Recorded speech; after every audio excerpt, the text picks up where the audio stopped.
Hello, and welcome to the Drama Club. On this week's episode, the topics are hot. We've got My 600-Pound Life, 90-Day Fiance, Angelica Ross, DaBrat, and more. And in our main stories, Stef has got 90s Bombshell, Pamela Anderson, and I've got the end of the Romanov dynasty. Do svidaniya, babushka.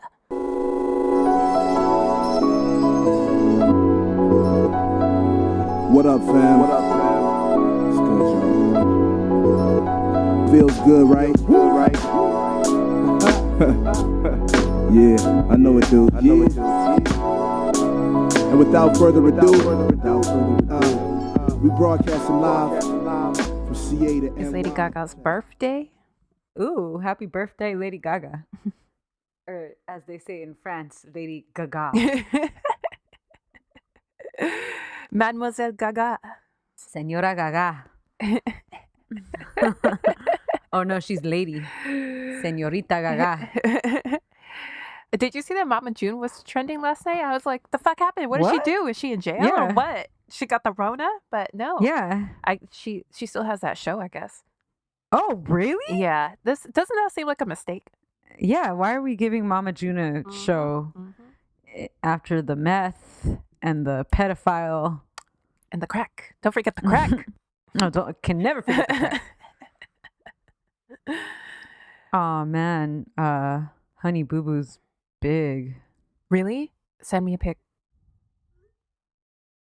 Ooh, yeah, she big. Pumpkin actually doesn't look that big.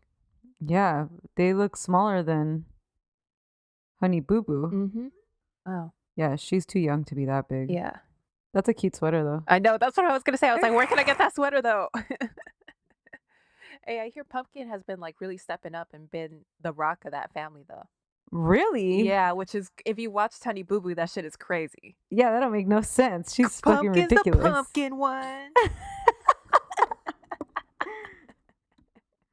Oh, I just remember that one baby was born with 6 fingers. Oh, yeah. Anna's baby. Yeah, that's crazy. Okay. In this economy, 6 fingers. That's crazy. One more finger to put a ring on.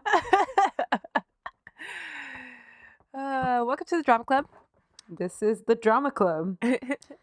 It's just a dramatic time, and we're all about the drama. Yep. We're happy to be alive. Happy to have the drama around us, I guess. Girl, I guess. I didn't sign up for this much drama, but okay. This is the podcast about scandals, celebrity gossip, biographies, music, reality TV, movies, our dogs, sport. Welcome. Welcome. Yes, thank you so much. How's everybody doing? We hope you're staying safe out there. Yeah. Hope you're at home, bored. We're here to make it a little bit less boring. You know who Listen to us talk shit. Sorry, May. Listen to me. Interrupt May. You know who I was thinking about? Our listeners who are like truckers. Yeah. If you're like in shipping or whatever, then I think that's a great job to have right now because literally you're by yourself. You just like pull up and then other people unload it. Yeah, no contact. And then you just take off. Yeah. So it's a great job or maybe industry to get into if you are looking for work. Yeah. And you need to help your family. My family's in the trucking industry. I know they're hiring. Yeah. So shout out to y'all. Yeah. All the heroes out there keeping our society going. Yeah. Fucking essential workers. Yeah. Shit is crazy out there, guys. What are you drinking? Water, bitch.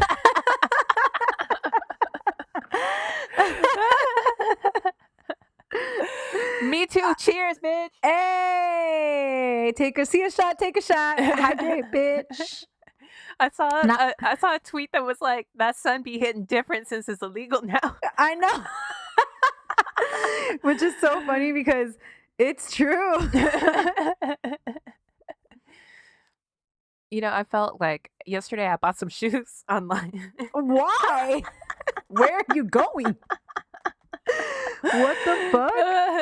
And I was like, damn, this is so silly. Exactly. I'm not going anywhere. But, yo, all these places are having fucking sales right now.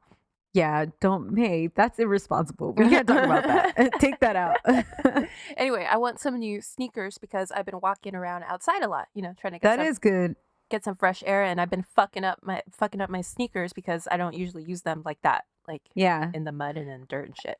And if you have a pair that you could just kind of like leave in one area, not bring into your house and stuff, that's perfect. Exactly. So, or if you're in the market for that, there are sales for that. Yeah. So I want a new, since I'm fucking up these sneakers that are going to be my designated outdoor sneakers, I want like a pair of new sneakers for like when one day. Casual look sneakers? Yeah. One day, maybe when we can get out there and go back to the gym, maybe. I don't know. Yeah. I mean, you don't know, right? Right. You never know. Anyway, Nike's having like 50% off. Yeah. New Balance too. I think Brooks also. I just did a little Brooks workout on YouTube. It was all right. Bitch, you know about the sales too. You be shopping? No. Joel needed shoes. Yeah. No, because he started working. So yeah. He really did. He could get a free pair of Crocs too. He actually just saw that today and they're already gone. Like you can't get it anymore. Well.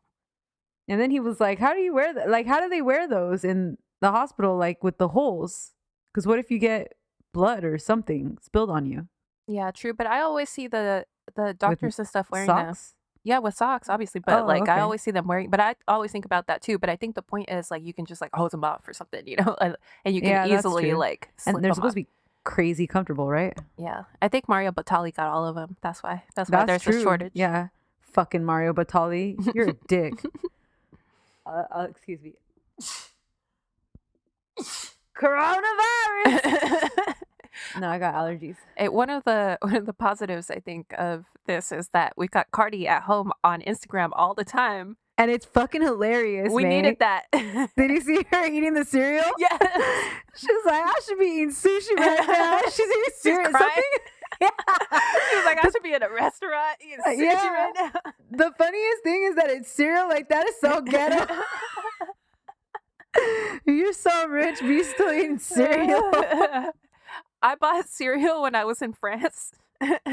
Yeah. Fucking that's a perfect snack for like a hotel. Miel Pops. No, to bring him back here. Oh. I busted that shit open. I finished it. That's my quarantine snack. I don't like cereal. Let me explain myself. Okay. I never ate cereal as a kid. Like, I never had cereal for breakfast. My mom always made fucking eggs and chicharrones and shit. So I never ate that growing up. And then I don't like milk. So I just like, it's not something that I ever think of or like even cross my mind to eat. So it's not something I ever really like. What about fucking likes it? What about a dry cereal? Because some of them slap. Okay, well, Honey Bunches of Oats. That's the one Joel will buy. Yeah. And that shit does slap as a little snickety snack. That's what I buy. Yeah, I mean, but prior to the coronavirus, I used to just stick my ratchet hand in there and like get a little bit, you know? Yeah. Now we're all germaphobes and oh yeah, for real. Gotta put on an N95 mask and a glove to fucking get a little bit of cereal out the box. Breaking news. So one of our favorite shows, Succession. Close. My 600-pound life. Oh, this is a close second right there. Close second. I mean, it's fucking about par. My 600-pound life is in the news right now because they got some drama. Yeah, they are halting production, right? Yeah, but just yesterday, yesterday being Friday, March 27th. So they have still been fucking filming this show. Yes, when the whole world has stopped. And they're literally filming a super at-risk group. Yeah. People with like crazy pre-existing conditions, whether be it obesity, high blood pressure, diabetes. Yeah, a lot of them have respiratory issues and they are always wearing ventilators and stuff. Yeah. So it was actively filming in Texas, Florida, and Mississippi. TLC, what are you doing? Yes, man. And yeah, they just stopped production yesterday. Yeah. That's wild. Like, what? Come on now. Everybody just stop what you're doing. Anything that's not essential. My 600-pound life is not essential. You don't need to follow. Let those people stay safe. Let those people self-isolate. Instead of running around filming them, at the drive-thru? We know what you do on that show. Yeah. Yeah, so that shit's ridiculous. They need to stop. We don't need that show that bad. We do need 90 Day Fiance though. So whoever's We out do, there, yeah. Keep that show going. Darcy, wherever you are. Please, Darcy. I need Darcy with a designer mask. Oh, yeah. Yeah, totally. We do need 90 Day Fiance. They could do it with social distance. I mean, that show is based on social distancing. Those fiancés don't meet. 90 Day Fiance is really ahead of the game. I mean, it could all be shot via Skype. Seriously. Are you watching this season? Before the 90 days? Fuck yeah. Yeah. There's who is the couple that I like right now on it? Oh, the gay couple. The gay couple, I love them. The girls? Yeah. Yeah, they're great. Yeah, they're so cute. I like, let me see. Ooh, I don't like that Australian dude and the stoner girl. Oh, yeah. Yeah, that girl from Seattle. Seems sketchy to me. He seems sketchy to me. Yeah, he totally seems sketch. Yeah, I like, let's see, who else was it? There's the guy who dropped $100,000 on this girl from Ukraine. Oh, hell no, mate. That one made me sick to my stomach. That's the one I text you. And I was like, I can't believe I'm working like an idiot. And this girl gets a guy over text. Not even fucking, you didn't even got to show a boob or nothing. No, she just has to send him dirty emojis every once in a while. That's amazing. Yeah. That girl is like fucking genius. I trust her to run the World Health Organization, honestly. Who else is on it? There's this woman from Las Vegas who I'm really scared for because I feel like she's getting catfished by this guy Williams. Yeah, that one's really sad to her story because her husband passed. Yeah. And she doesn't want to be alone. Yeah, she just wants love. Yeah, that was fucked. That guy's fucked up. And the Filipino girl with the guy with the guy from no San Diego. Neck. Yeah. Yeah, that one's crazy. Yeah. It's a good season so far. Yeah, it's and pretty a little good. Sprinkle of Darcy. Yeah. That shit's amazing. Homegirl from the Philippines though, there was a couple weeks ago, I don't know if it was a couple weeks ago, but he asked her to get an STD test. And she was like, okay, let's go together. And you get one too. And he was like, what? No. Yeah. And then he was like, I don't believe in love. Like he got all fucking dramatic after that. And I stood up and clapped. I was like, shout out to you, bitch. You are good for her. Amazing. Yeah. That was fucking stupid. Yeah. What else happened? Oh, Kenny Rogers passed away. Ooh, R.I.P. R.I.P. Islands That was so sad. Yeah, and did you see Dolly sent out a little video? Yeah, she's saying I will always love you. That just breaks my heart. Yeah. Amidst what could get any worse? Somebody else died, I think, too. Well, lots of people. That actor, May. He's like a character actor. Oh, yeah. He was from Desperately Seeking Susan. He's also in Succession as Mo Lester. Oh, that's him? Yeah. And he's in that show You on Netflix, which everybody talks about, and I've never seen though. What's this guy's name? Mark Blum. Oh yeah, that's Mo Lester. Yeah. That was sad. Yeah. R.I.P. of coronavirus. Yeah. So we didn't talk about this last week, but there was something funny that happened on Twitter to actress and trans activist Angelica Ross, who we love.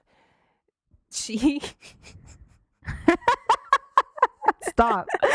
She posted to Twitter. Hold on, I'm going to find the tweet though. Oh, also shout out to JoJo, who's making like great content from her house singing.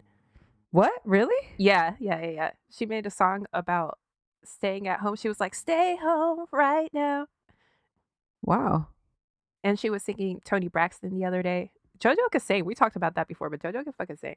Yeah, you always say that to me. Like, you're one of the only people I know who always vouches for her singing abilities. Oh, she might have pulled the tweet. Let's see. Yeah, I think she did.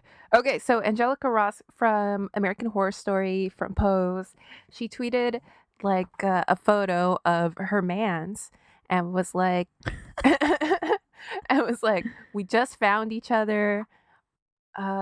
Wait, hold on. Did I send it to you maybe? You did. Oh, thank God. I got a screenshot of this shit. Okay, she said, Finally found him and have to distance myself from him. And early tests were committed to passing. I love you, B. And it's like her with her mans. Two clear pictures of her mans. Yeah. Well, we know how Twitter is. Yeah, thank God for the internet. Twitter, they're the fucking FBI, the CIA. Yeah. They're detectives. Yeah, Twitter, Inspector Gadget and shit. Twitter's crazy. Da-da-da-da-da.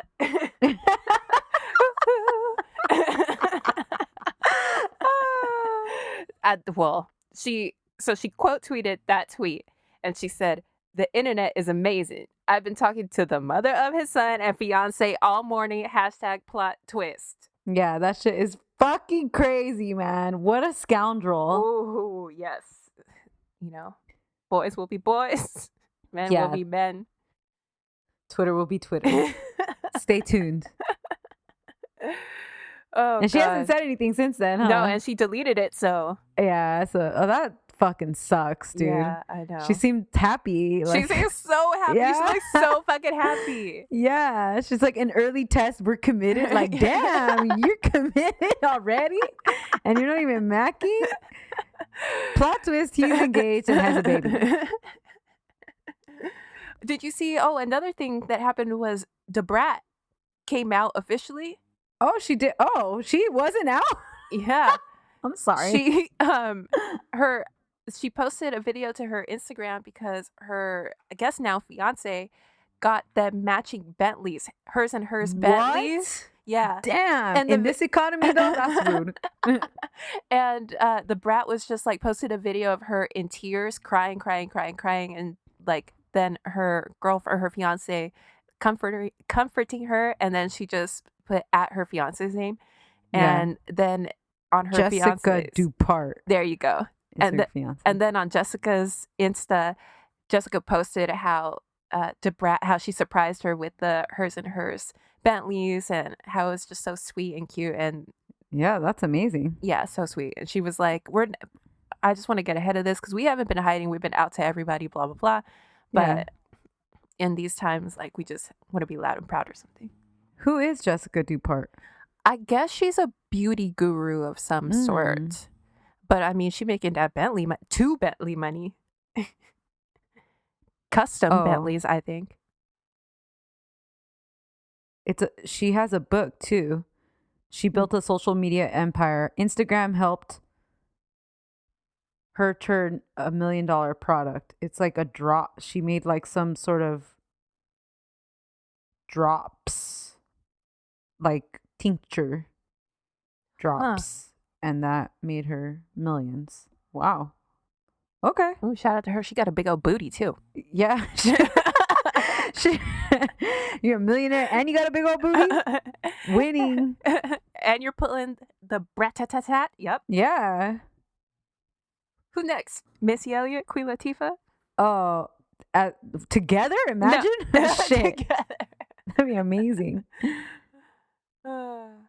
Clippers owner Steve Ballmer just pledged $25 million in a coronavirus aid donation for vaccine research. Good. That is good. You all benefited from this capitalist fucking world we live in. So I keep wondering if the anti-vax people are going to be in line to get the vax when it comes out. Reddit is all up in like arms over that shit. Like, oh, if you were fucking anti-vax, stop buying fucking Lysol and all this shit, and like go back to your home remedy type shit. Like, don't be hoarding and all this stuff. Because it's true. It kind of like slaps them in the face. Like, yeah. Like, you could be anti-vax with all this shit that we've basically eliminated because of vaccines, you know? Right. You can safely be ridiculous. Not even. I know, because you're not putting even other that people safely. at risk. Yeah. Not even safely, really. But, like, remember when Disneyland had measles all of a sudden? Yeah. That was fucking ridiculous. Oh, and that was the moment where I feel like we should have known, like, something is coming. Yeah, that shit's fucking crazy. Anyways. All right. Hello, everyone. Hello. My name is Stephanie. Did we introduce ourselves? No, we did not. My name is May. Proud to be corona free. STD free. since 2003. Just kidding. Are you? I know. I mean, I'm not. STD free since last week. I got checked, y'all. Hey, go get an STD. Oh, actually, no, stay home. Yeah, stay home, right? Don't go. Can you do an STD test via like mail, like one of like the home kits, like the colon cancer screening? No, or you shit in the thing and then you send it in the mail?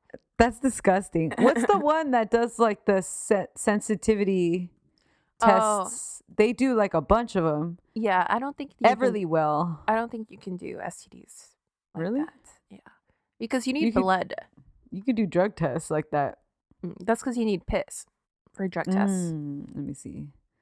They got a bunch of them, eh? What did we just say? Yeah, they do. They got STD ones. Chlamydia? STD test, male. Yep, they have a chlamydia and gonorrhea one. Okay, there's one. Yeah, check for 7 STDs. Chlamydia, gonorrhea, hep C, herpes, HIV, syphilis, and trichomoniasis. Trichomoniasis. They need... they need blood? They take blood? Here, let's see what it is. How it works. You get test materials, enter the barcode, complete a finger prick and urine sample collection, and return with prepaid shipping, and you'll get your result on the internet within days. Oh yeah, they do like pee, and like there's a little finger prick thing. Okay, Elizabeth Holmes. Yeah. Oh, the cast of Contagion put out PSAs today, so it's Matt Damon, Lawrence Fishburne, and Kate Winslet. And they each took a subject. So like Matt Damon was talking about social distancing. Lawrence Fishburne was talking about like not shaking hands and changing the way we interact with each other. And Kate Winslet talked about hand washing. And my girl Kate Winslet was talking about how the molecules of soap attached to the molecules of the virus. I was like, yes, go off, microbiome. That's what I want Kate Winslet to teach me microbiology all the time. Just like everything. Kate Winslet, teach me how to take a shit. You know who was not invited to that little PSA party? Gwyneth Paltrow. Fuck Gwyneth Paltrow. Goop. It's just completely fucking worthless, living in a different fucking planet than the rest of us. I don't even want to know what she's thinking about this whole thing. Just fucking kill the bourgeois. I'm sure. Fuck those fools. She's over there making fucking candles and smell like her vagina. And you could use like your platform and all your money for actual fucking good, but right. Fuck her, man. Honestly, she's somebody that I really dislike. Yeah. Yeah. Fuck. I'm getting all riled up. And she got a whole little army of people that follows her too. That's the problem. That's the scary thing. Yeah. It's like a cult. Right. Yeah. All you people who are goopsters, don't listen to us. I was gonna say, why don't you switch your allegiances to Kate Winslet? Yeah, that'd be great. She got the plan. She was like, I've been talking to scientists. That's what she said. I was like, yes, queen. I believe her. That's amazing. All right. Anyways, May, we gotta start or we're never gonna start. Yeah. And, of course, Billy always washes his hands with soap and water before he eats.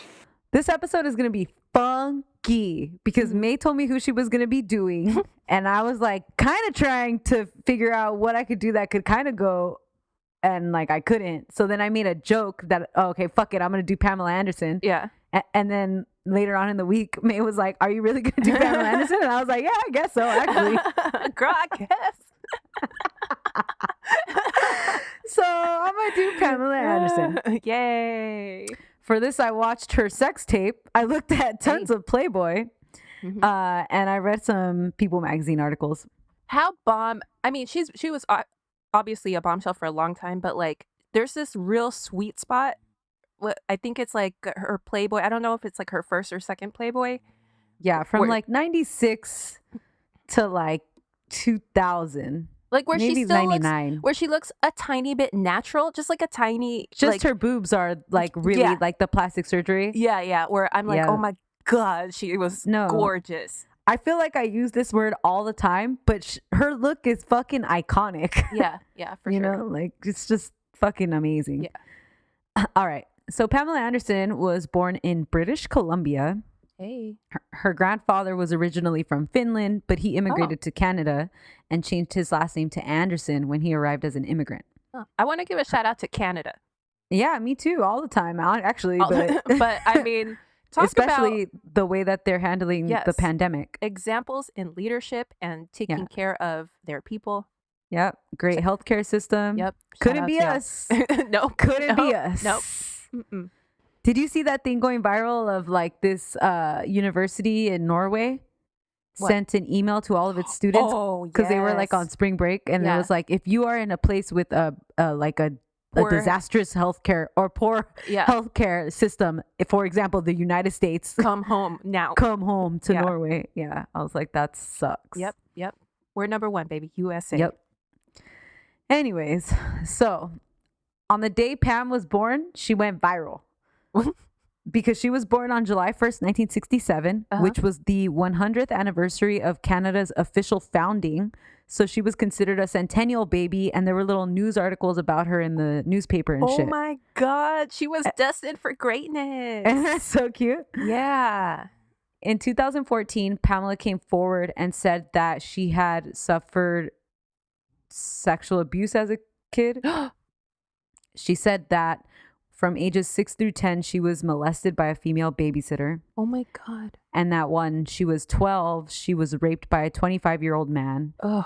And that when she was 14, her boyfriend at the time thought it would be funny to gang rape her with some of his friends. So she was gang raped. What the fuck? That's fucking crazy, right? There are monsters out there. Oh God. Yeah, it's awful. Yeah. Pam graduated from high school in 1985 and then moved to Vancouver to work as a fitness instructor. Ooh, the big city. Yep. In 1989, shout out to Vancouver also. Yeah. A place I have very fond memories of. What kind of fitness was she doing? Some Jane Fonda shit? That's what I'm picturing. Oh, yeah, with like a little like headband, like a pink headband. Yeah. And she's like, and 1 and 2 and 3 and 4 and 5 and 6 and 1. Yeah. Okay, anyways. In 1989, at age 21, Pamela happened to go to a football game of the BC Lions Canadian Football League. Mm-hmm. She, while at the game, was featured on the Jumbotron. Hey. Fun fact, May and I and our two other friends, Tiff and Nan, I actually wrote May twice. Tiff and Nan were once featured on the Jumbotron at Dodger Stadium. Greatest moment of my life. It's like, it's up there with like my wedding. Mm-hmm. That's how we met Dita Fontees. Yeah. Lucky for Pamela, she was wearing a t-shirt of this local beer company called Labatt's. Mm-hmm. The brew company saw her photo from the Jumbotron and immediately hired her to be a spokesmodel. Get me that girl. That's some crazy shit. Yeah. So Pamela was like, what? I could get paid off these looks? Yes. Hell yeah. Her then boyfriend had some professional photos taken of her in order to jumpstart a modeling career. Okay. In October 1989, Pam appeared as the cover for Playboy magazine.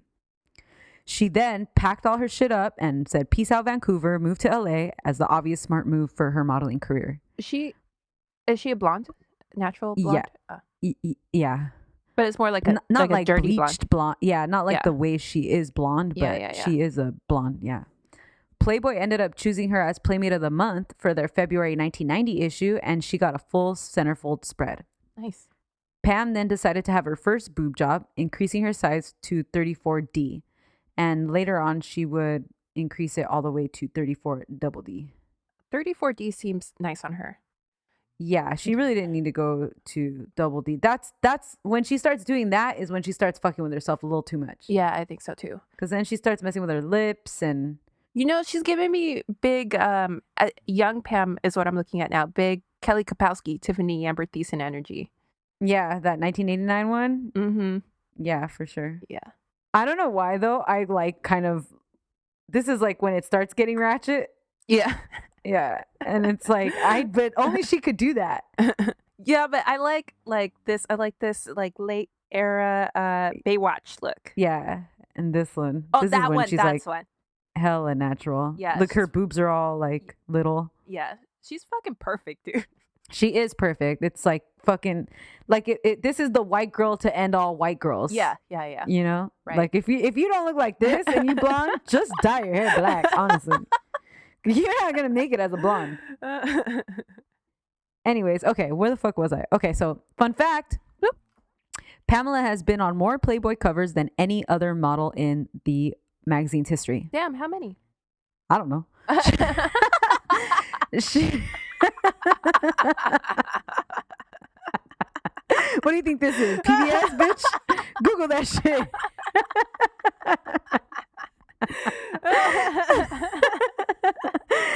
She also wrote the foreword for the Playboy coffee table book, Playboy's Greatest Covers. She can write? A little bit. Hef had to edit that shit though. That is fucked up. Come on, though. We're feminists, guys. We are, but I mean, come on, guys. Pamela started taking auditions around LA and she landed a minor role on a little up-and-coming ABC comedy show called Home Improvement as the Tool Time Girl. Oh, yeah. She stayed on the show for 2 seasons before finally landing the role of her life of CJ Parker on the show Baywatch in 1992. I have never seen not a single episode of Baywatch. Me either, not one. I don't even, like, I just have pictures in my mind of them running on the beach, right? Yeah. Because that's what you know of it. But I couldn't even tell you, like, what's the intro to Baywatch? Them running on the beach, probably. Yeah, I don't know. I think too. Yeah, no idea. Like, what's the fucking premise of that show? But that was a fucking huge show. It's like international. Yeah, international money-making machine. Like, I think there are people probably still getting paid off that shit. Like, motherfucking Pamela's paid. still getting paid off that shit. David Hasselhoff's still getting paid off that shit. Pam stayed on Baywatch through 5 seasons, making her one of the longest-serving cast members. This is one of her most iconic roles to date and obviously gained her a ton of international popularity. Like, this is when she became, like, famous for real. Mm-hmm. She was still modeling on the side and in 1993 starred in Vince Neil's music video for Can't Have Your Cake. That's another kind of cool thing about Pam is, like, she was, like, kind of an actress, not really, but right. Yeah. But she was, like, in music videos, in magazines. Yeah. Like, she was a personality. Yeah. Like, so that was kind of her vibe. I totally also respect that because... Me too, because she was making her money and she was fucking working. Yeah, hustling. Yeah. I'm with it. Me too. In 1994, Pam was cast in her first starring film role in a movie called Raw Justice. And it was whatever.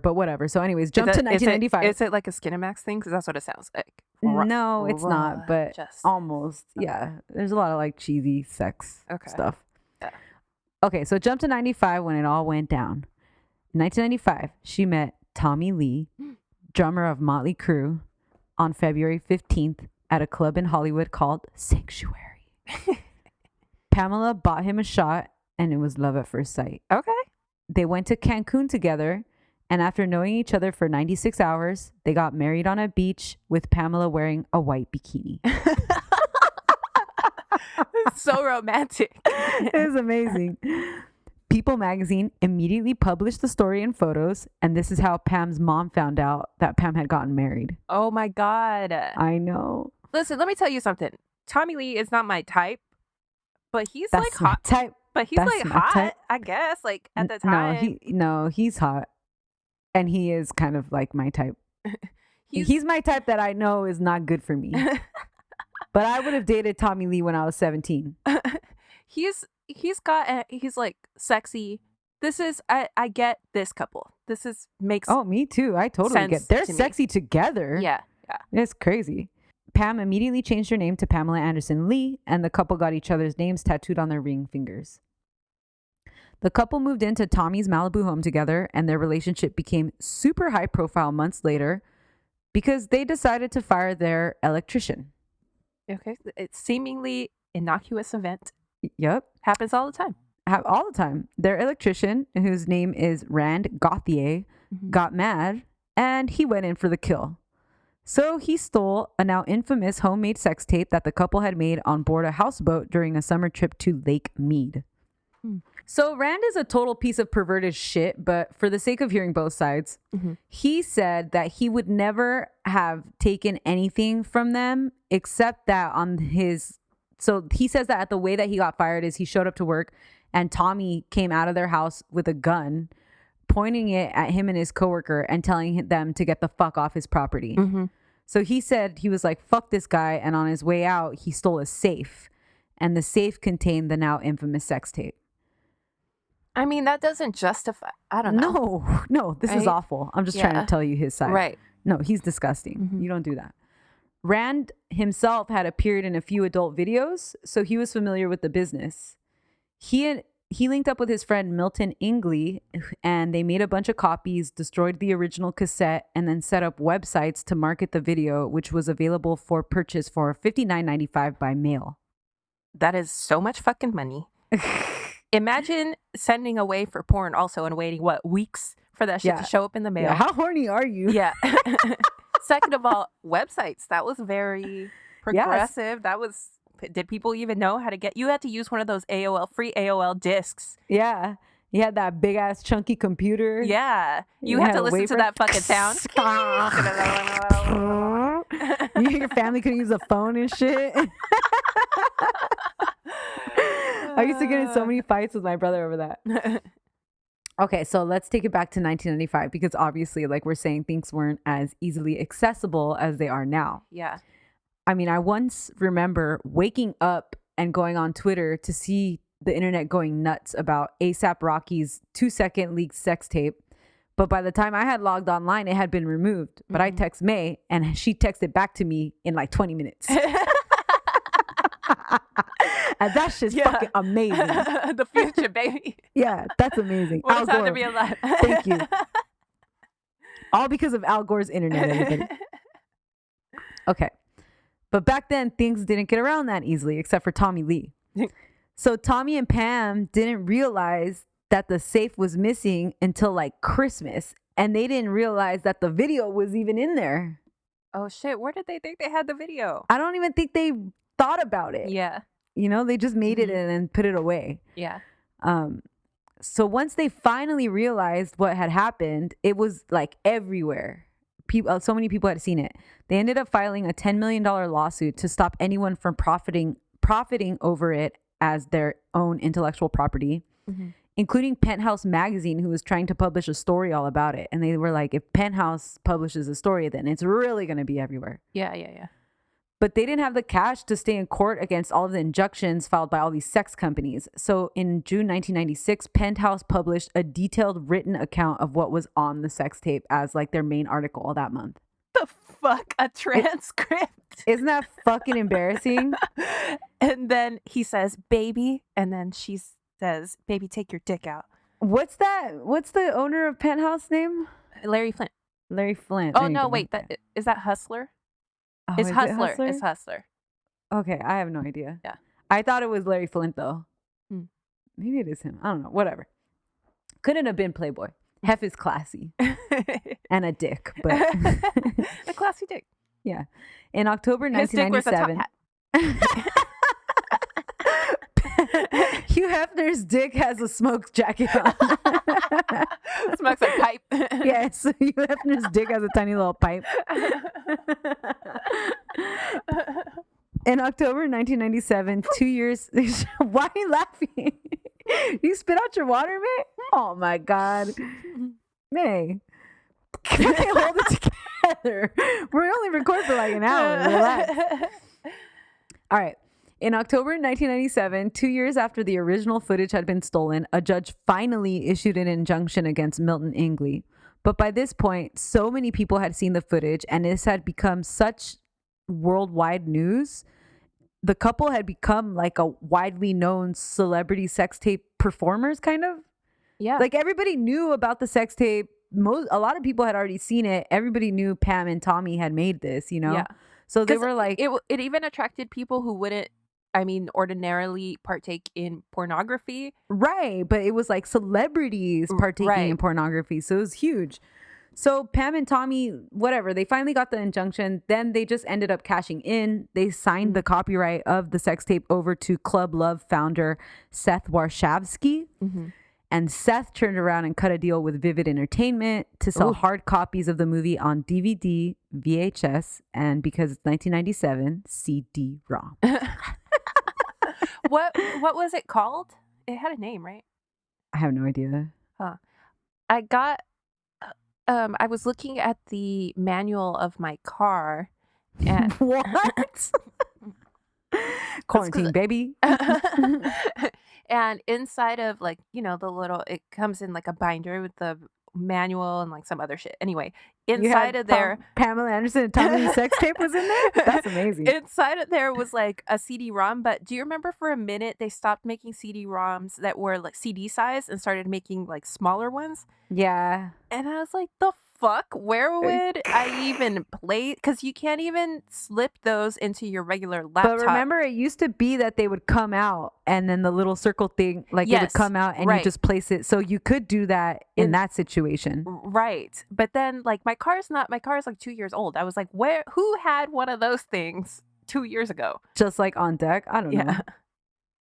Oh my God. They totally like spit in each other's mouth and shit. Oh my God. Are you kidding me? They fucked each other in orifices that like, we will never know about.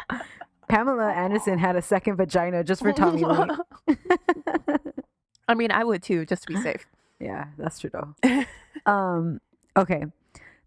So Pam and Tommy's sex tape through Vivid was fucking huge and it made millions. Mhm. So Pam and Tommy later ended up filing another lawsuit against Seth, indicating that they were duped into signing away their rights for way too little without realizing how huge the sale would be. Uh-huh. That lawsuit ended up going on until 2002 when Seth's company was finally ordered to pay Pam and Tommy $740,000 a piece, which seems low, first of all. That seems a little low, yeah. But guess what? By 2002, Club Love had filed for bankruptcy and no longer existed, so nobody got paid. Oh, God damn it. They were in court for so long that it ended up being a bust. So do we know like more or less how much Pam and Tommy netted from this? No. Uh-huh. Yeah. I bet it's low seven figures. It's like 2 I million would each, say maybe. 2 million. Yeah. I mean, I'd say they probably got a nice little Malibu home out of it. Yeah. You know? But somebody out there made tons. yeah. Vivid. Yeah, Vivid probably made like 10, 20 million even. For sure. During production of the Tommy and Pam sex tape, Vivid announced another sex tape they got their hands on with Pam and Bret Michaels. Oh, this is old? Yeah. So this one was shot before the one with Tommy was shot. Okay. But Bret Michaels successfully blocked its release. Like he lawyered the fuck up and he was like, no. Yeah. So to date, there's only a 4-minute snippet of that one that's available kind of like online. It's online. I kind of remember that. She looks different, obviously, because She's way younger. Yeah. So back to Pam and Tommy. And also, it was like way older, so they probably had one of those big ass cameras like this. Yeah, that seems like very difficult. I'm impressed with Bret Michaels' ability. Bret Michaels, low key, a director. Okay, so back to Pam and Tommy. After they got married, they welcomed their first son, Brandon Thomas, on June 5th, 1996, and their second son, Dylan Jagger, on December 29th, 1997. Their marriage was super dramatic, to say the least. Yeah. Tommy, for one, is an alcoholic, and for two, probably a drug and sex addict. Mm-hmm. He and Pamela fought all the fucking time, and they would break up. They'd get back together. In 1996, while she was pregnant, Pam even filed for divorce once. Oh, yeah. So it was bad. And it didn't help that they had the paps and all this press surrounding their relationship, especially when the sex tape thing became... Yeah, that's true. You know? Oh, and they're boys, you know? Yeah. They were, do you remember Tommy's Cribs episode? Yes. That's a good one. It's a good ass episode. His house is crazy, but it's annoying because he has like groupies there. Yeah, but didn't he have like a painting, a mural of Pam? Yeah. Okay, so the lowest point in their relationship was in 1998. They had a domestic dispute, which led to Tommy being arrested for spousal abuse. Pamela was found by the police with bruises and a torn fingernail, and Tommy had been punched in the face. Oh my God. Reportedly, Pamela was holding their baby son, Dylan, while their older son, Brandon, had seen the entire thing go down. Oh my God, no. I read like an account of Pam's account, and Tommy doesn't really like dispute this, but they both talk about this being like the worst thing that ever happened in their relationship. And I think that they started shoving each other while she was holding Dylan. Oh God. Yeah. So the baby was like straight up in it. Which is And- the one that had the problem with Tommy last year or the year before? Brandon, the older one. okay. So speaking of that, which I didn't write about that, but like when that happened, Mm-hmm. this is kind of why it happened. Pam talked to People Magazine about this specific fight. Oh. And then okay. Tommy took to Twitter and was like, why is she bringing up the worst fucking thing that ever happened in our life? Like, and he like started talking shit about Pam. He's like, she literally has nothing to fucking do. Like, you know, like she doesn't have any press. She's just bringing up old shit. So then Brandon drove over to his dad's house and they fucking got into a fight. Yeah. It's just crazy. Tommy pled no contest and was sentenced to 6 months in LA County Jail. He was sentenced to undergo counseling, perform 200 hours of community service, and pay $6,000 to a battered women's shelter. Okay. The judge threw the book at him, really. Mm-hmm. Tommy later said he didn't know why Pamela had followed through with pressing charges against him. And Pamela said that all she really wanted was for him to get counseling, but she didn't expect him to be sentenced to jail. Right. He ended up going to jail for 4 months before being released. And after that, Pamela filed for divorce. In 1999, Pamela starred in the music video for the song Miserable by California band Lit. Yeah. This video's so good. This sentence serves no purpose to the story except that I want to shout it out because it's so great. Pamela's like a giant man-eater, quite literally. Yeah. And I also want to shout out the band Lit, who had like, it's very California vibes. Like, Right. yeah, they had this song, Miserable, and one other song, which I don't remember, but literally YouTube that shit. Yeah. She looks so hot in this video. She's so hot in this video, man. She then appeared on The Nanny as Fran's rival, Heather Bigelow, in a few episodes. That year, she and Tommy were seen around town again and briefly were discussing getting remarried. But they fell into a custody battle and called it off in the year 2000. During their custody battle, Tommy once admitted to the judge as having had champagne on New Year's Eve, which violated his earlier probation, and he got sent back to jail for 5 days. Oh, okay. 5 days. Yeah. But even throughout the custody battle, they were always together as a family, and you would see them like at Dodger games, movie premieres, out to dinner, on the beach and shit. They're literally always together. You know, that's what shocked me kind of about Brandon fighting with Tommy.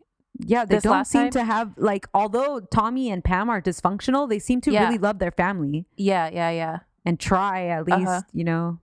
But trying under, like, this complicated relationship with Pam and Tommy, like, I mean, that's got to be hard. In 2004, Pam reappeared for the cover of Playboy magazine and also posed naked for Stuff and GQ magazine. She was also featured on the covers of W, British Marie Claire, and Elle. In 2004, she also co-wrote a book about a teenager trying to become famous called Star, which was actually a kind of like a hit in like the preteen, what is that called? Preteen, whatever. There's a category, right? It's like young adult, right? Yeah, YA, yeah. Yeah, there you go. So she toured the US signing books for fans nationwide, and her second book, Starstruck, was released in 2005 and was kind of like a look at her life with Tommy. In April 2005, she starred in a Fox series called Stacked about a party girl who goes to work at a bookstore. But that was canceled in 2006 after 2 seasons. What about VIP? Was that before or after that? What is VIP, me? I don't even think I have written it down. She was on a long running show called VIP where she played like a spy. Oh, that was from 98 to 2002. Oh, I just totally skipped it. Yeah, it was it was like a cult. It had a cult following. Oh, wow. That's cool. I mean, if you get like a series like that, like that's a pretty stable job, you know? Yeah. In 2005, she hosted a Comedy Central roast and donated all proceeds to animal cruelty charities. Oh, that's So, right. She's I wanna super talk into about- that. Yeah, so I want to talk about that for a while. Pamela is an avid animal rights activist and probably one of the most high-profile members of PETA. She advocates against the use of fur, and she's a vegan. She's all about this shit. Yeah. In 1999, she received the Linda McCartney Memorial Award for Animal Rights Protectors. In 2003, she did a nude pictorial for PETA, which was one of the first I'd rather go naked than wear fur campaigns, which That's then right. kind of became like a celebrity campaign that we saw for a while. Yeah. In 2006, she protested naked as a window display on the Stella McCartney boutique for animal rights. And what happened was that Stella was hosting a PETA gala event at her boutique. So Pam walked in and said that she would get naked. She'd take off all her clothes if people made enough donations. So once they raised enough money, she got naked and posed. Hey. That's what we call using your platform for good, baby. Yeah, absolutely, May. She has publicly campaigned against Kentucky Fried Chicken. In 2006, she even wrote to the governor of Kentucky and asked that he remove a bust of Colonel Sanders from display, and she offered her own bust in exchange, but she was denied. Her boobies? Yeah, she said they can make a bust of her boobies. Yeah. They fucked up. They should have done that. They for sure fucked up. She also campaigned against seal hunting in Canada, and she protested the use of animal testing by pomegranate juice maker Palm pretty actively, and so much so that the company did stop all use of animal tests. Why is Palm testing on animals in the first place? I was trying to look at it, and it's like kind of like a taste thing. Like they have animals taste. They were or they used to have animals taste like their products, which I think is weird. Yeah. She has an odd relationship with Russian President Vladimir Putin because of her animal activism. In 2009, she wrote to him to thank him for banning the slaughter of baby harp seals. And then in July 2015, she wrote to him and asked him to save whales, specifically to prevent the passage of a cargo vessel Winter Bay with over 1,700 tons of fin whale meat heading towards Japan because it was going to go through Russia. Yeah. So he stopped it? She asked him to stop it. I don't think he did, actually. But she was like publicly like reaching out to him. Mr. Putin, if you do this, I will send you my bust. I'll let you make a bust of me. Put it in Moscow. Then in 2015, she was invited to Russia to share her thoughts on endangered species at an Eastern Economic Forum. This is kind of weird. Mm-hmm. In 2005, but anyway, so that's all I got on her activism of animals. Mm-hmm. So let's go back to her regular hoe stuff. In December 2005, NBC cut off a video of Pamela pole dancing on Elton John's piano while he played The Bitch's Back. What a moment. NBC said that the footage was inappropriate for prime time, and it was being shown on like huge screens during some event.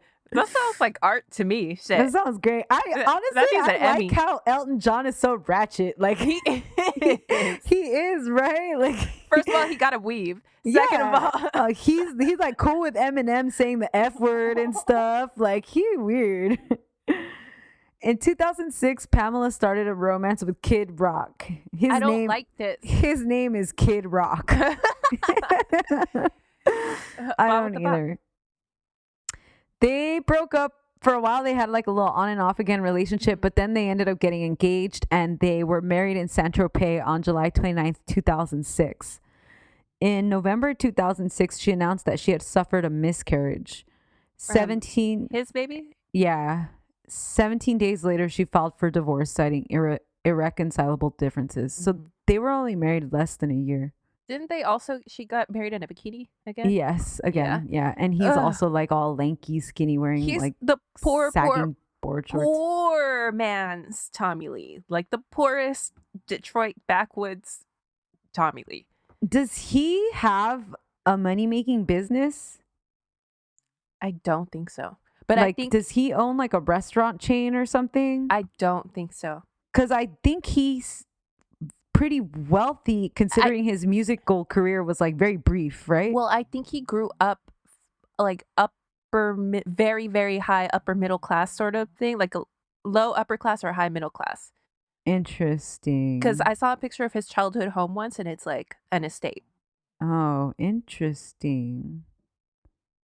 But also, he's like the last wave of musicians that really made money off of like their music. CDs. Yeah, that's true. So I think he could have potentially pocketed enough money back then to still support himself fairly well and just, do the occasional show or whatever. Right. Okay. The same year that Pamela was married to Kid Rock, she appeared as herself in the movie Borat. Cultural Learnings of America for Make Benefit Glorious Nation of Kazakhstan. Shout out to that movie because I forgot about it. Yeah. Never forget. Never forget.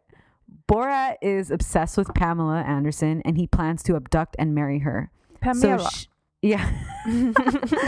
So she plays herself at the end of the film, and she's like doing a signing, and she gets confronted by Borat in a staged botched abduction.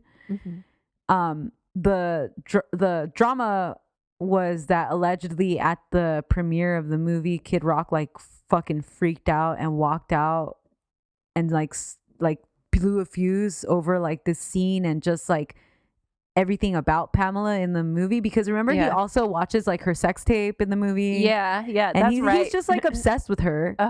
And I guess like Kid Rock fucking was insanely jealous and like he couldn't handle this shit, and that like specifically marked like the end of their marriage. That was kind of like that's the gossip, you know. Okay, so if that's true, that's the best thing that happened post Borat because of Borat. Yeah. She briefly married film producer Rick Solomon on October 6, 2007 in Las Vegas. They got their marriage annulled in December, and then she appeared on Ellen DeGeneres, and she told Ellen that they're just friends with benefits. You don't marry your fuck buddy, especially if your fuck buddy is Rick Solomon. Seriously, don't marry Rick Solomon. Yeah. It's just a PSA right there. Listen, I just made this up, but Rick Solomon definitely has the Rona. I don't know how. For real. I know in my soul that he has almost all of Pamela's ex-husbands have the Rona. Didn't Tommy give her hepatitis? Yes, I didn't write that in here, but yeah, they shared needles while they were tattooing, like at home. Yeah. And she got hepatitis out of it.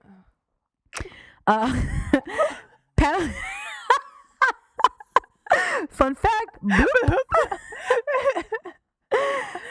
Okay. Pamela did a striptease act at the Crazy Horse Cabaret in Paris in February 2008 for Valentine's Day weekend. How much money was that? I bet. Right? Like, yeah. And later that year got her own e-reality TV show called Pam, Girl on the Loose. I don't remember this. It only lasted one season. Okay. She was also seen again with Tommy in 2009, and they said they were trying to make it work for the 800th time. And her and the boys all moved in with Tommy again as like a family, and they stayed together until like 2010. She then kind of transitioned to doing reality TV, showing up on Big Boss in 2010, which is India's version of Big Brother. Oh. She stayed in the house for 3 days, earning a reported $550,000. Oh, shit. In 2011, she took part in the 12th season of the UK's Big Brother, and then she took part in Bulgaria's version called VIP Big Brother. Okay. Is this what you were talking about? No. Oh, VIP okay. is like a show. Oh, I okay. can't believe you never heard of it. No, I haven't.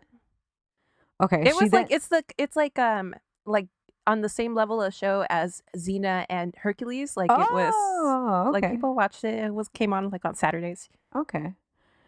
Pam then showed up for the initial day of Germany's premiere of their premiere season of Big Brother, along with Baywatch co-star David Hasselhoff. Damn, She was they making lucked out, paper. dude. Yeah. Just hopping around the world collecting her fucking checks. I'm here for it. And then she did another world tour of another reality TV show starting in 2010.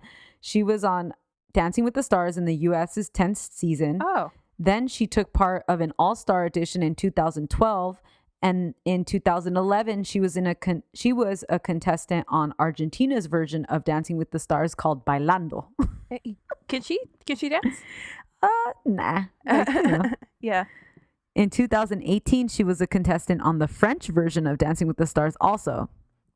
So she was making that paper. She was eliminated in every country, never having won the title.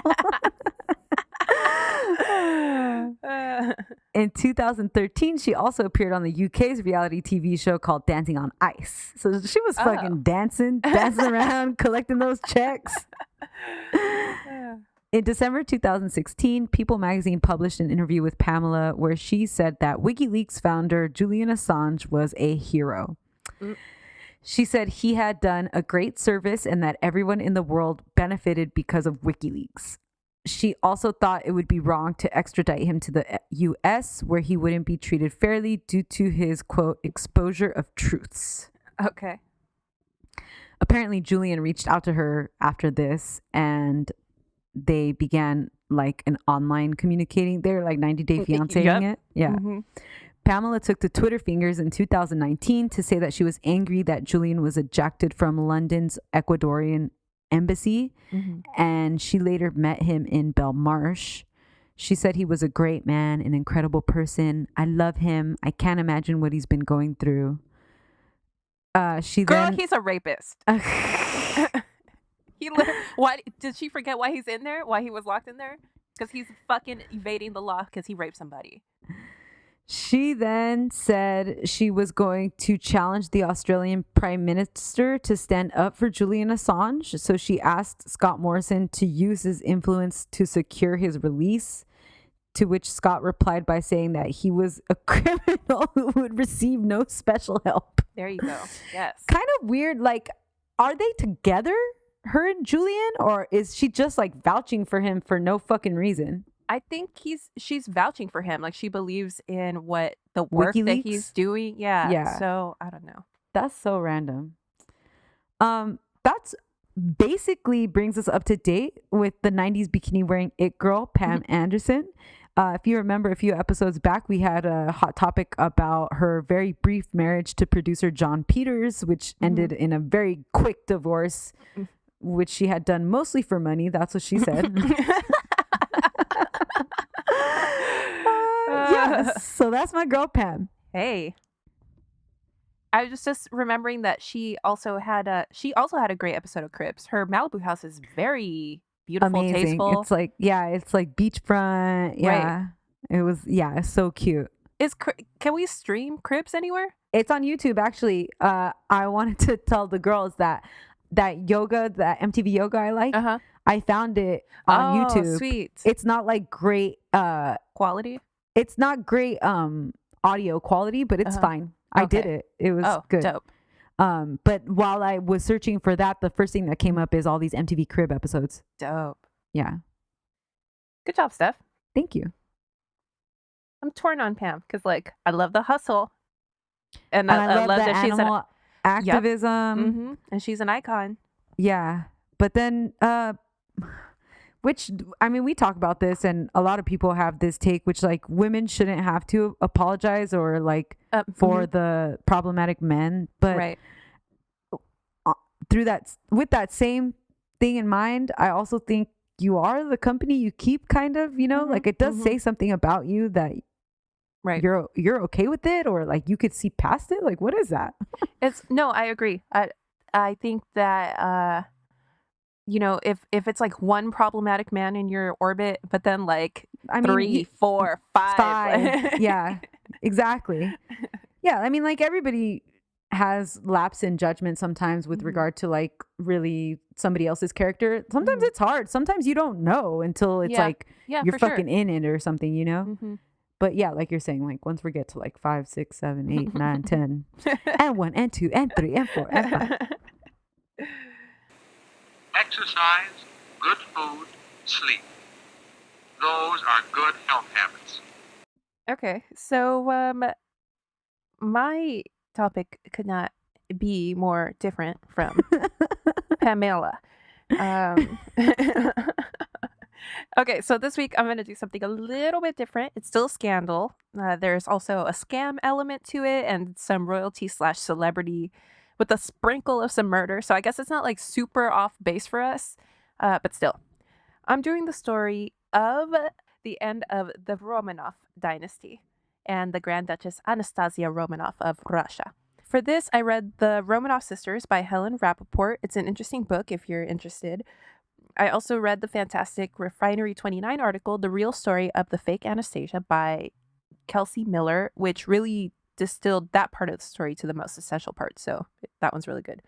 Just remembered the Romanovs on Amazon. Oh, yeah. Yeah.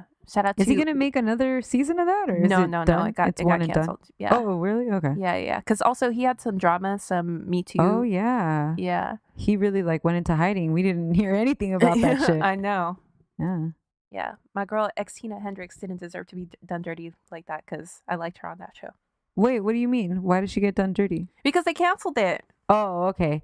She was great in that show, and she had great style on her episode. Because I even remember at one point she's wearing like this dark green like scarf, and I fucking ordered one after watching her walk in that. Because I was like, oh god. Yeah, she wears green really well. Yeah, because her hair and her skin. Yeah, she's just bomb. Yeah, she's bomb. Yeah, let's all think about her for a second. I know, I did. I started thinking about Good Girls, who I'm saving this season of Good Girls to try to binge, but I'm recording. That's pretty tight. Okay, so the Russian imperial family, aka the Romanovs, were headed by Tsar Nicholas II and his wife, the Tsarina Alexandra. The Romanovs ruled Russia all the way back from the year 1613. Nikki was heir to the Russian throne, and Hell no, 1613. That's too far back.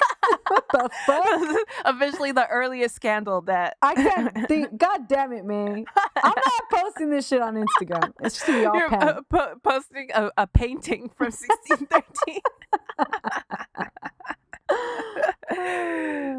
So Nikki was the heir to the Russian throne, and Alex was a German princess and Queen Victoria of England's favorite granddaughter. Ooh. Back in the 1800s, and low-key even now, all these fucking royals were inbred as fuck. So Nikki and Alex were actually second cousins. Ooh. They met at a family wedding in 1884, and it was sparks, major sparks. They hit it off right away. Nikki was 16 and Alex was 12, and it was like whoa. It was googly eyes. It's some Prince Philip, Queen Elizabeth shit. Philip. But Prince Charles has coronavirus. We forgot to talk about that. Oh yeah. Oh, but imagine being isolated in a fucking castle. Yeah, that shit's crazy. It's fine. He's fine. Him and Rick Solomon. He's always out there doing public appearances and shit. He's probably like, this is nice.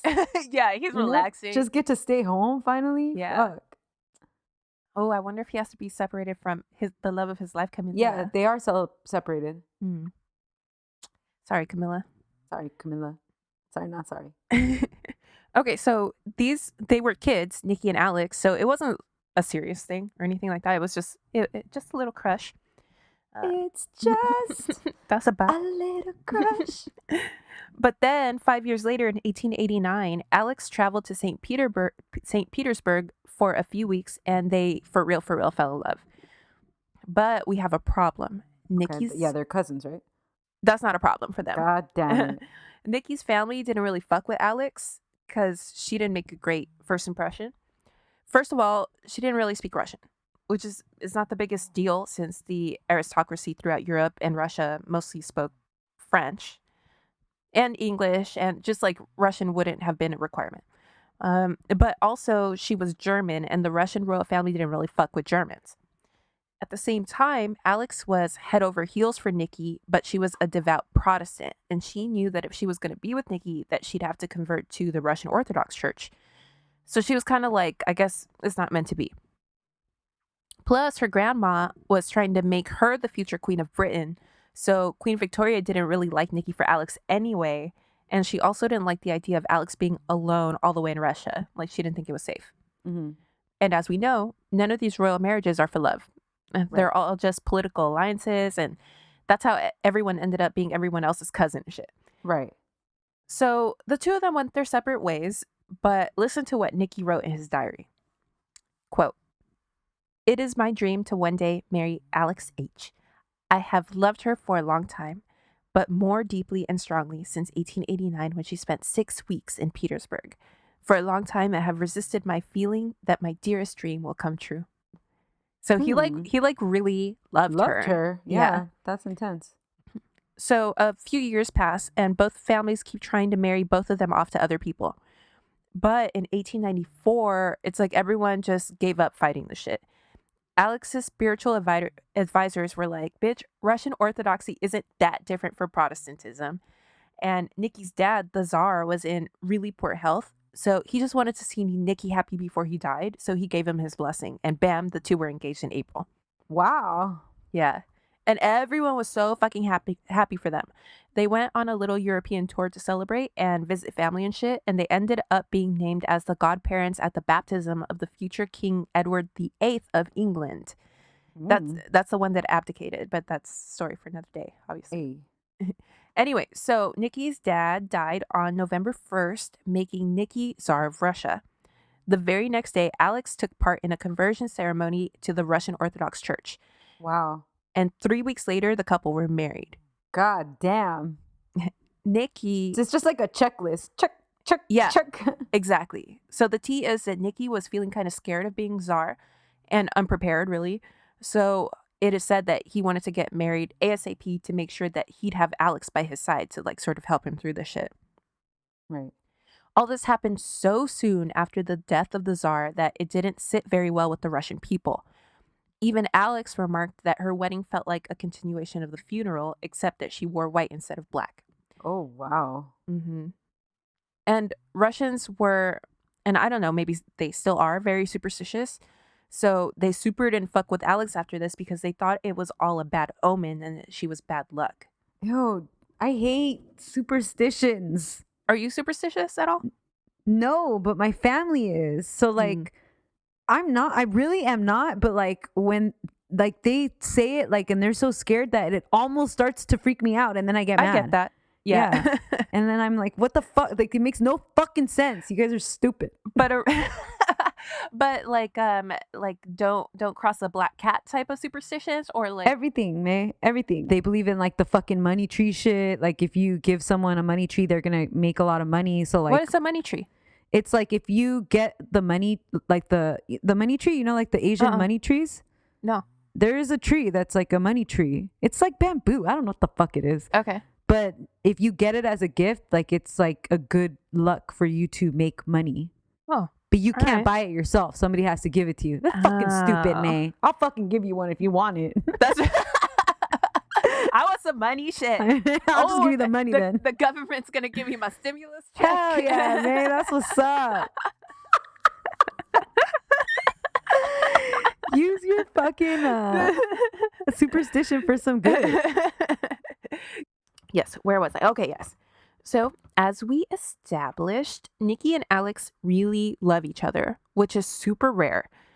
They were also really hot and heavy, which is probably even more rare for royals. Like that's they interesting. were always kissing on each other, fucking. Wow. Yeah, they were rubbing butts left and right. Hey, maybe this is kind of like Pam and Tommy Lee after all. And Alex got reggaeton right away. And the Russian people rejoiced at the news that an heir to the throne would be born soon.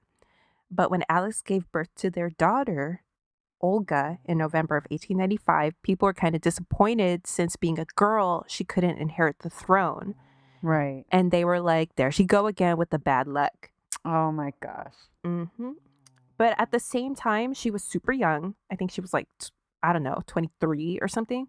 So it wasn't the end of the world. She'd have plenty of time to have a boy, and people still celebrated Olga's birth. And Nikki and Alex were actually ecstatic because Nikki said that if she had been born a boy, she would have belonged to Russia, but being a girl, she belonged to them alone. Aw, that's sweet. Isn't that so sweet? Yeah. But then just a few months later, at Nikki and Alex's official coronation, there was a stampede when the crowd of, it's an estimate, it was between 100,000 and 500,000 people, realized that there wasn't enough beer and pretzels for everyone. True story, I'm not kidding. 1,400 people died. What? Uh-huh. Man. Over some beer and pretzels. Anyway, so that day, they just kind of moved to the bodies to the side, and Nikki and Alex still had their fancy ass ball that night. What the fuck, man? Yeah, their advisors were like, "Don't worry about it, just like keep going." That's so weird. And they said, I mean, the reports are that at the ball, Alex, her eyes were just like all red from crying because she didn't want to be there, but they told her to do it, and she fucking did it. You know? Wow. Anyway, so now the Russian people are like, this bitch is bad luck. Right. And not only that, but these motherfuckers really don't give a single solitary fuck about us. Because look, they still went on with their fucking fancy party. Right. So they were like, okay, we see you. Noted. So the sentiments of the people keep building against the couple in general, but Alex specifically. And things got worse when she got pregnant again. And whoops, had another daughter, Tatiana. Oh, no. And then got pregnant again. And whoops, had another daughter, Maria. Oh, no. And then got pregnant again. And oh, Shit. had another daughter, Anastasia. That's what's up. So now people in Russia were like, what the actual fuck? We don't have a fucking heir. This fucking sucks. We hate her. What's wrong with her? Fucking girls. Fuck girls.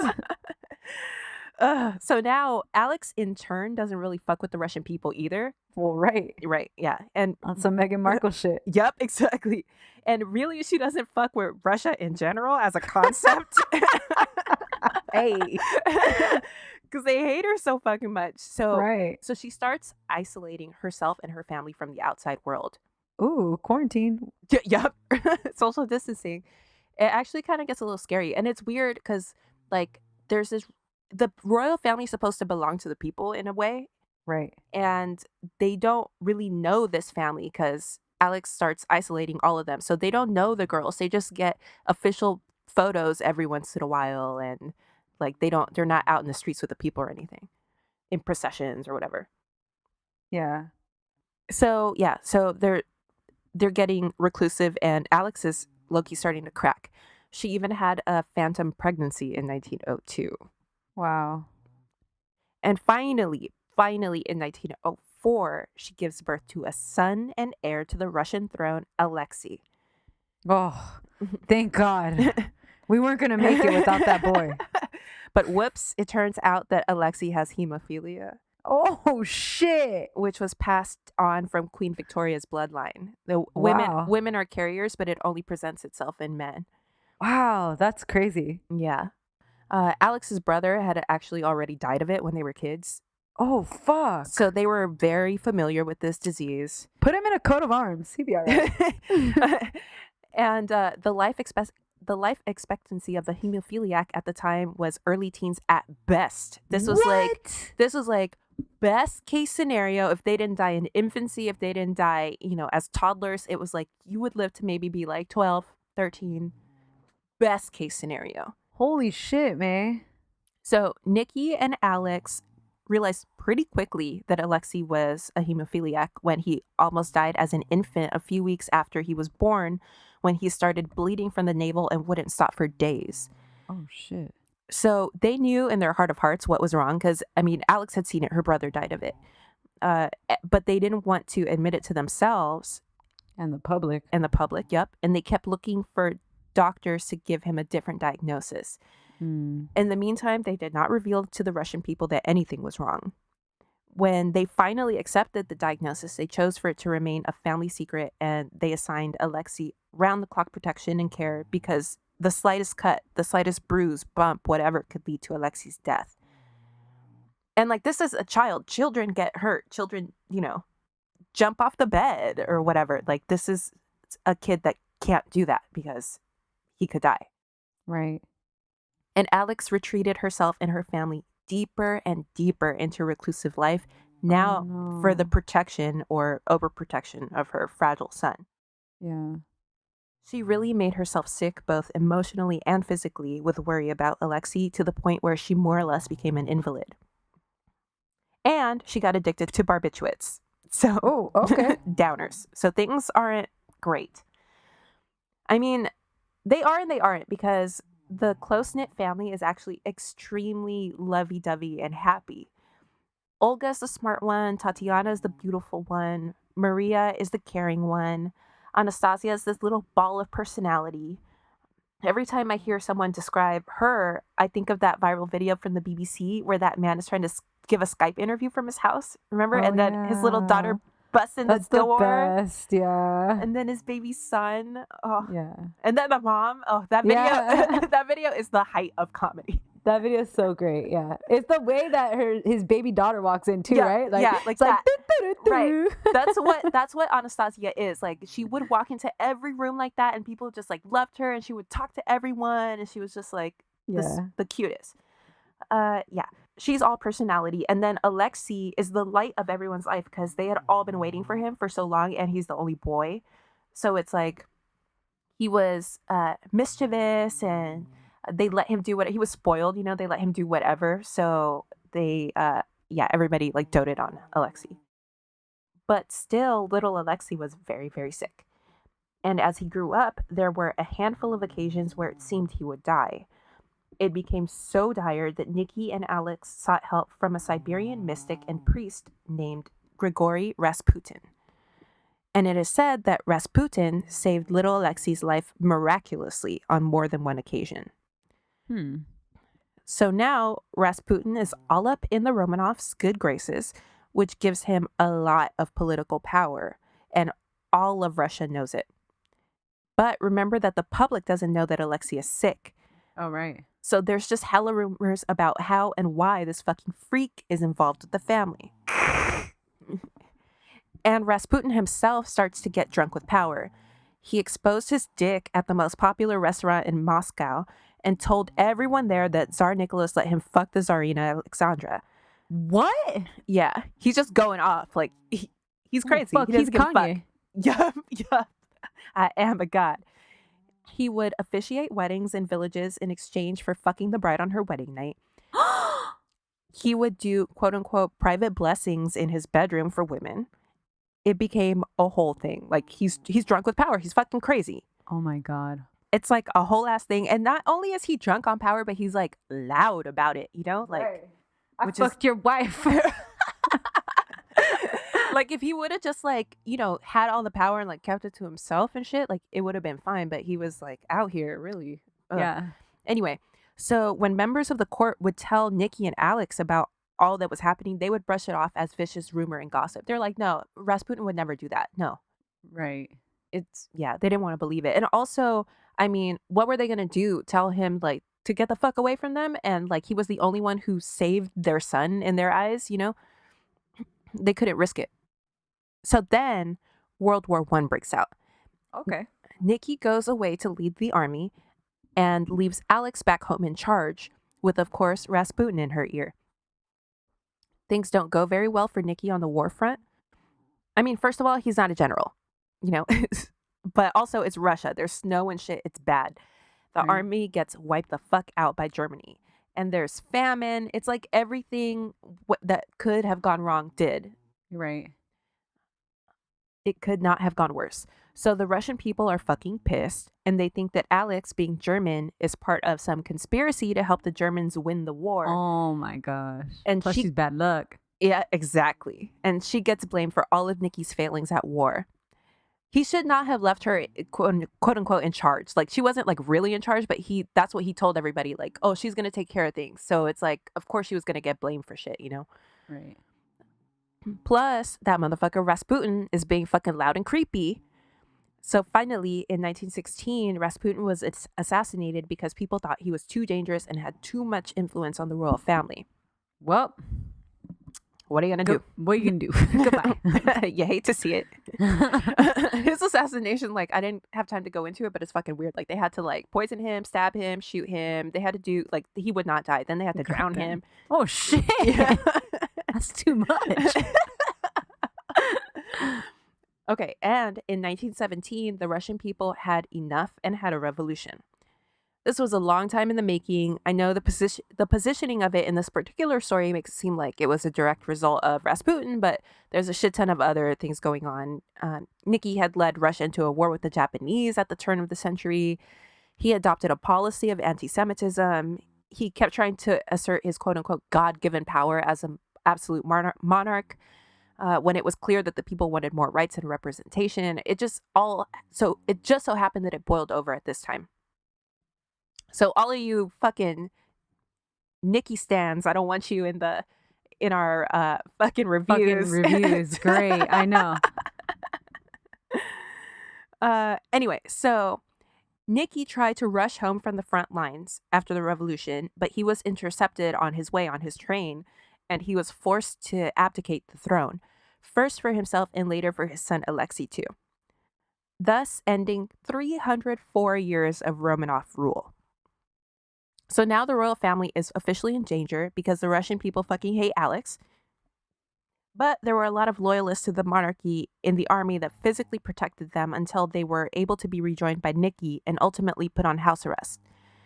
The family was scuttled from safe house to safe house until they attempted to find a country that would take them in and grant them asylum, which should have been easy considering, I mean, they're related to all these other monarchs and stuff, but no one wanted to get involved. Like the British Prime Minister was like, ooh, it might not be a good look for us to take in the royal family right now, considering like everything that's going on. There's a war and like it was messy. So they couldn't find any country that would take them in. But in the meantime, Russia had a second revolution within months of the first, after which the Bolsheviks took power from the provisional government. And the Bolsheviks ultimately ordered the execution of the entire Romanov family in the basement of what was known as the Ipatiev house in July of 1918. A firing squad came in and shot first Nicky, who had been carrying 13-year-old Alexei, who by then was too sick to walk. Then they shot and killed Alex, and then shot a barrage of bullets at the kids, none of whom died, leaving the soldiers shocked. They then stabbed the kids repeatedly with bayonets and ultimately shot them all in their heads at close range. Upon closer examination, they realized that all the kids had tons, and I mean tons of jewels sewn into their clothes that acted kind of as bulletproof vests, and that's why they had survived all the initial shooting. So that's how they were thinking like, oh, if we ever have to escape in the middle of the night, we'll have like these jewels to finance us for the rest of our lives or whatever. Right. Oh, this is terrible. Okay. Yeah. So the bodies were later dumped into a nearby mine shaft and desecrated with acid and would remain lost for most of the rest of the 20th century. 2 years after the assassinations in 1920, a woman covered in strange scars jumped off of a bridge in Berlin. What? She survived and was placed in a mental institution and given the name Fraulein Unbekannt, or Miss Unknown. That's if I ever start a rap career, I think that's a cool name. Yeah, that's a good one. Yeah, Fraulein Unbekannt. She did not utter a word for 6 months until she finally began speaking with a Russian accent. At the same time, rumors started coming out of Russia that one of the Grand Duchesses had escaped the basement alive. One of the other patients at the institution kind of started putting two and two together, and she suspected that Fraulein Unbekannt was one of the girls. That's fucking crazy, May. Granted, this is a crazy person. This is a person that was institutionalized, but right. I mean, but still. Yeah. So she suspected that it was possibly Tatiana. So when this other patient got out, she started a campaign to round up people who had known the Romanovs. And sure enough, on site, tutors, maids, butlers, friends of the court all said, yup, it's her. That's fucking crazy. This all happened over the course of 2 years at the institution. But Fraulein Unbekannt never said, it's true, it's me, the Grand Duchess. She never said anything, really. Right. When Nicky's mother's guard came to visit, he showed her a photograph of an old woman, and she got really distressed and agitated and would not speak until he left. Then that night, she told one of the nurses, that man showed me a photo of my grandmother. Whoa. Yeah. One day, one of Alex's ladies in waiting came, and she was the first one to be like, nope, absolutely not. She's too short to be Tatiana.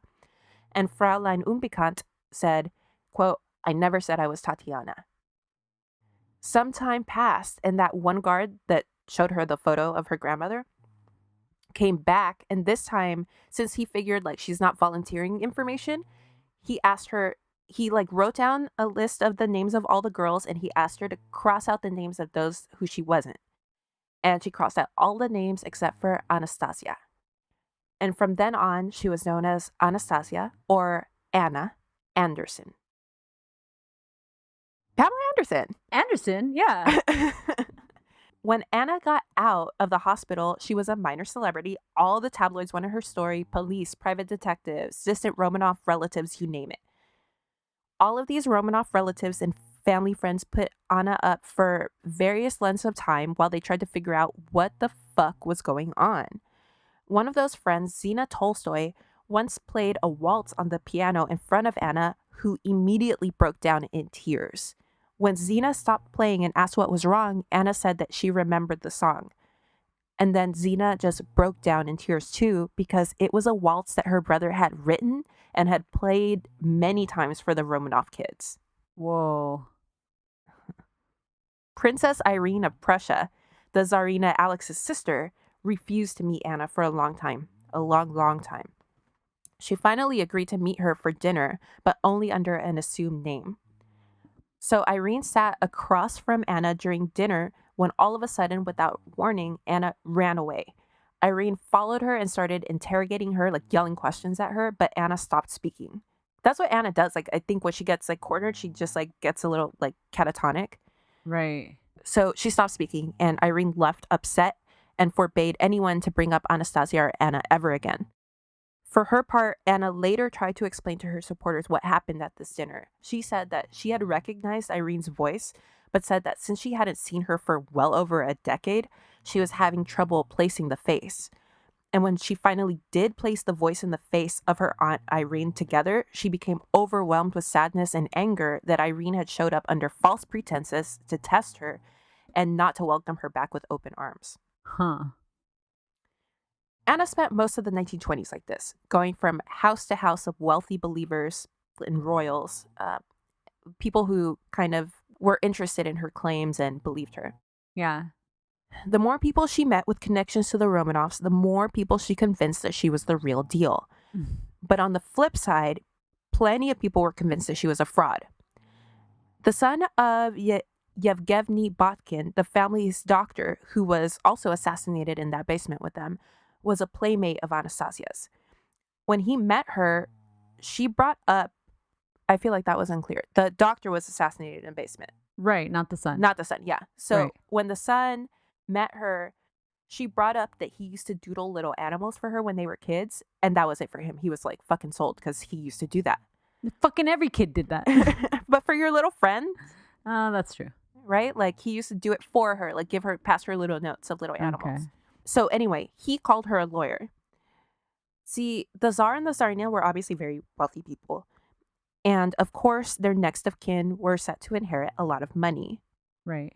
Even if most of Nikki's estate was lost to the revolution, Alex was fucking Queen Victoria's favorite granddaughter. Yeah. So she still had plenty of money.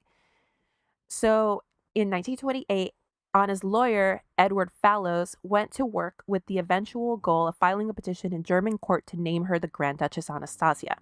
Damn. The court case is actually the longest running case in German history. Wow. It went on for 32 years. Oh my God. Oh God. That sounds awful. During those 3+ decades, the next closest Romanov relatives fought tooth and nail to prove that Anna wasn't who she said she was. Right. But all the evidence from the court-appointed experts kept going Anna's way. A world-renowned handwriting expert, the same dude that authenticated Anne Frank's diary, Oh, shit. said that Anna's writing was identical to Anastasia's. She had a scar where Anastasia had had a mole removed. She had bunions just like Anastasia. Oh, Up- that's embarrassing. Right? Anastasia is just like shit coming out. Can we keep this shit to ourselves? A famous anthropologist said, based on photographs of Anastasia, quote, "Such coincidence between two human faces is not possible unless they are the same person or identical twins." Damn. Psychologists said that Anna was completely sane, not mentally ill, and that it was Except for that one little stint in the mental hospital. right? Yeah, all right. And that it was impossible for her to know so many small personal details anyway without having lived them. But there was one big piece of evidence that went against Anna. A Berlin newspaper did this whole investigation that determined that Anna was in fact a Polish woman named Ooh. Franziska Skanaskowska. Francisca was injured really badly in an explosion in a factory where she used to work and declared legally insane and disappeared shortly thereafter. Ooh. This happened not long before Anna jumped off that bridge in Berlin. Right. The explosion could explain the scars Anna had all over her body, which her believers were attributing to the melee of bullets and bayonets in the basement. Francisca's brother signed an affidavit swearing that Anna looked like his sister. But then it came out that the whole Francisca investigation was financed by the Tsarina Alex's brother, who obviously would stand to profit if Anna turned out not to be Anastasia. Oh. But years later, Hitler, because we know he loved fucking drama. Yeah. Hitler alert. There's anybody that loved drama. It's It was this Hitler. motherfucker. He could be in the drama club. Hey, Ew, just no, he kidding. can't. Anyway, he was apparently obsessed with this story. Like, it Uh-huh. was like his pet peeve. Like, I mean, imagine if you're alive and this story is going on. I Right. mean, we would be obsessed with this we shit would too. be talking. It would be in our hot topics for sure. Every fucking time. Yeah.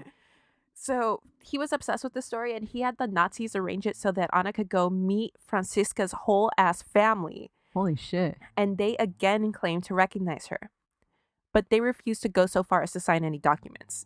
Okay. Like, they're like, we're pretty sure, but like, Nah, we But, ain't like, signing nothing. yeah, but they're like, you never know, sort of thing, Yeah. you know. Yeah. In 1970, the German Supreme Court ruled that neither side had proven anything. Fuck. Imagine you go on for 30 years Yeah. and oh god. And it was like shrug. Yeah.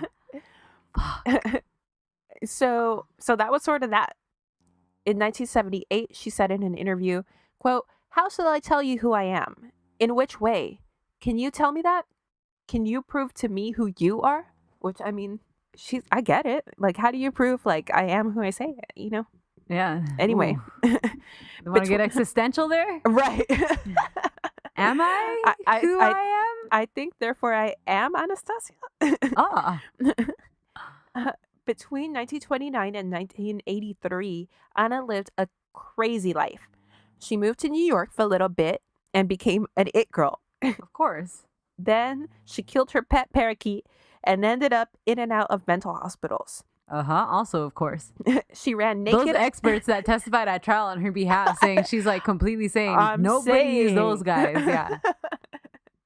She ran naked on the roof of the house she was living in. And she got been there before. Then she moved back to Germany. She became a recluse. She moved back to the States, married the super rich dude. Hell yeah. They both became hoarders. Hell yeah. She ended up in an institution. Her husband then kidnapped her. They went on the run for 3 days until the cops found them. Like 13 states were put on alert. Like, look out for Anastasia. She on the run. Oh my gosh. In 1984, Anna died. Aw. She'd spent the final 64 years of her life repeating the same story, never wavering. She'd convinced experts, Romanov family and friends, and of course invited a whole world of skeptics to doubt and challenge her story. Her story inspired countless retellings from stage to screen and beyond. Ingrid Bergman won an Oscar in 1956 Anastasia for playing Anna Koreff, a character inspired by Anna Anderson. Mm-hmm. And of course, there's the 1997 animated film with Meg Hell Ryan yeah. in the Hell role of yeah. Anna, America's sweetheart right there. Hell yeah. I was just thinking, man, is that shit on Disney Plus, you think? It's not a Disney movie, I don't think. It's not, but they No. own the rights to a bunch of cartoons, even if they're not Disney. And I haven't seen that movie since I was a kid, but Me I always either. see it come up. People say it's one of the most underrated and best animated films. It's so good, man. I want to watch it. So I want to watch it It's again. Fox, too. actually. Yeah, it's Fox, right? I thought Wow, so. Yeah. I think that's why people kind of brush it off and don't Yeah. remember it because, Yeah, because Fox doesn't do that. Right. They don't make fucking. Yeah, they don't have the Disney machine behind them either, Right. Yeah, so I do want to watch that movie. In 1991, the remains of 5 people were found in the Russian forest and were identified via DNA as the bodies of Nikki, Alex, and 3 of their children. But how about this? The How about bodies of Alexei and one of his sisters were missing. Ooh. But the DNA of the bodies, which were checked against samples from the British royal family, was also checked against Anna's DNA, and surprise, you are not the father. The DNA did not match.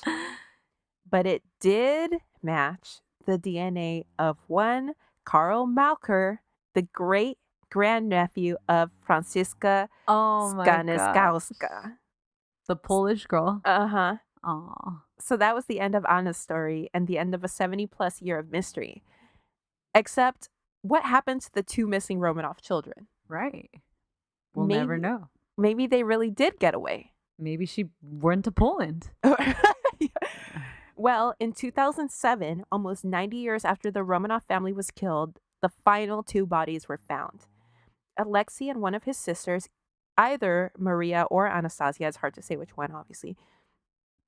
So the wish that at least one or both of the kids had miraculously escaped their murderers turned out to be a fairy tale all along.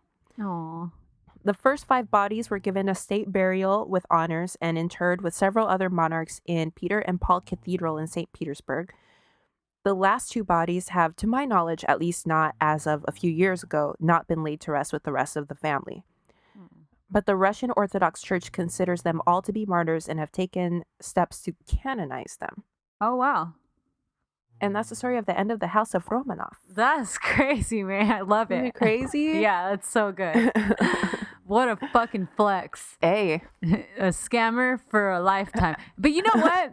She was sick, so she probably thought she was her. I think that if you're in distress, you don't know who you are or where you came from, and then someone Right. puts it in your head, oh, That this you is are. you? Yeah. Yeah. I mean, and you're just like, it is me, you know? Right. I don't Yeah. think she was scamming. I really I don't either. Yeah. Yeah, No. I think she was sick. I think she really believed that shit.